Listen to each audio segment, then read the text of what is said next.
Hi, my name is Miata Wallace and this is my autobiography. It all started at 16 when I had my first child, who is now a 10-year-old girl named Aaliyah.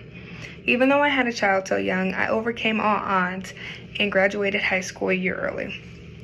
I didn't know what I wanted to do as a career, but I knew I wanted to work in the healthcare field. So I got my CNA license and worked in home healthcare for a couple of years.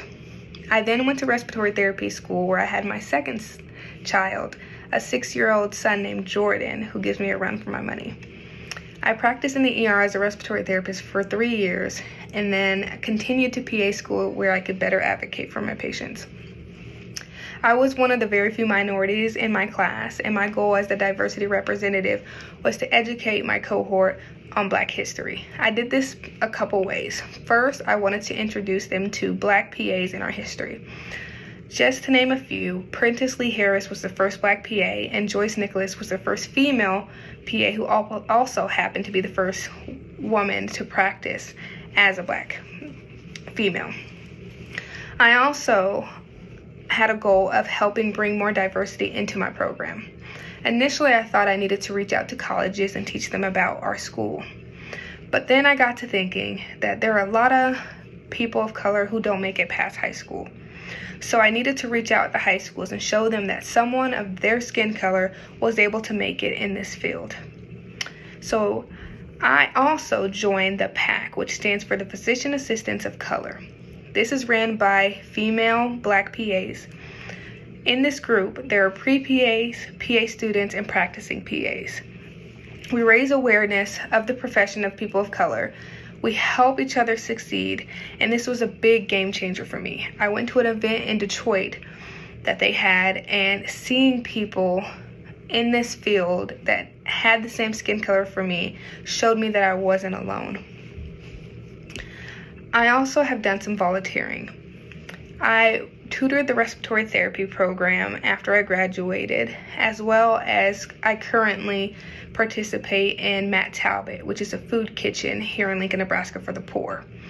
I volunteer once a month to purchase, prepare, and serve food. I also volunteer at the clubhouse. I bring adults that have mental disorders out into the community, and we go to libraries, we go swimming, we play games, and things like that. Right now, I am a PA at Nebraska Pulmonary Specialties. I am the only Black provider in this company at the moment, and I want to make a difference.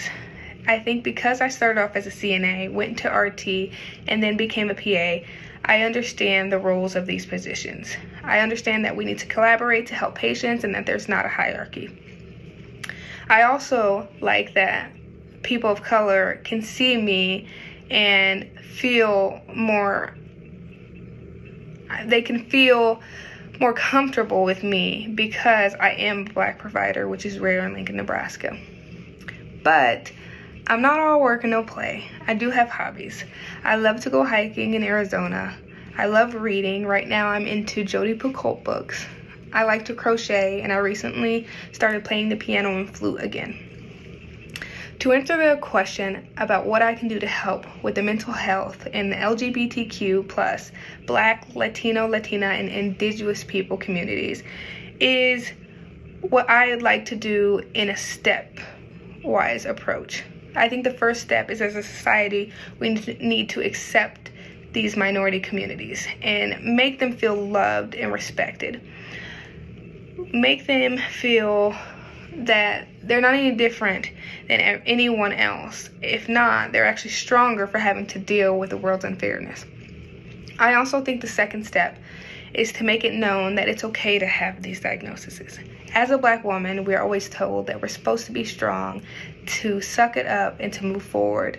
And I think these are things that we need to accept and make people feel comfortable with these diagnoses.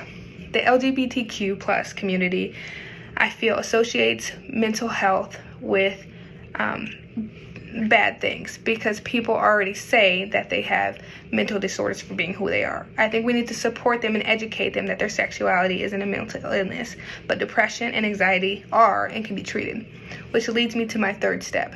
I think it is something that we need to do is to raise awareness that counseling and medication aren't bad things. People view medications as bad and unnatural, but will take antibiotics for strep throat.